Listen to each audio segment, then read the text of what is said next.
এই রান্নাটা হয়ে গেলেই সবাইকে ডেকে খেতে বসিয়ে দেবা বৌমা। আচ্ছা মা, ঠিক আছে। মা, মা, এই বাঞ্চতটা এখানে কেন এসছে?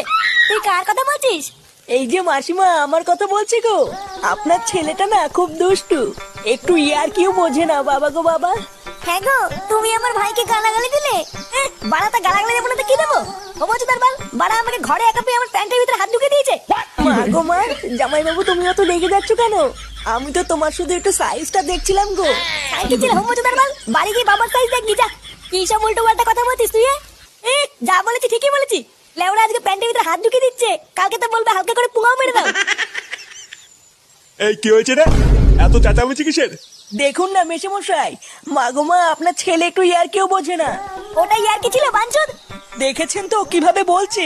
দেখো মা, আমি কিন্তু বলে দিচ্ছি, এই চুদির ভাই যদি বাড়িতে থাকে আমি কিন্তু বাড়ি থাকবো না, বলে দিলাম। চোরে বাচ্চা, তুই ঘর থেকে বেরিয়ে যা। আমরা কোনো কাজকর্মের বেলায় নেই, কোনো রোজগার পাতি নেই, আবার বড় বড় কথা। ও বাড়া, মায়ের থেকে মাসির দরদ বেশি, তাই তো? বাড়া এখন তো দেখছি আমার থেকে এই বাড়িতে হোমোচোদার দাম বেশি। লেওরা যেদিন এই হোমোচোদাটা তোমার ধুতির ভিতরে হাত ঢুকিয়ে নেয়ানারি করবে সেদিন বুঝবা বালের এই বাড়িতে আমার কোনো দামই নেই।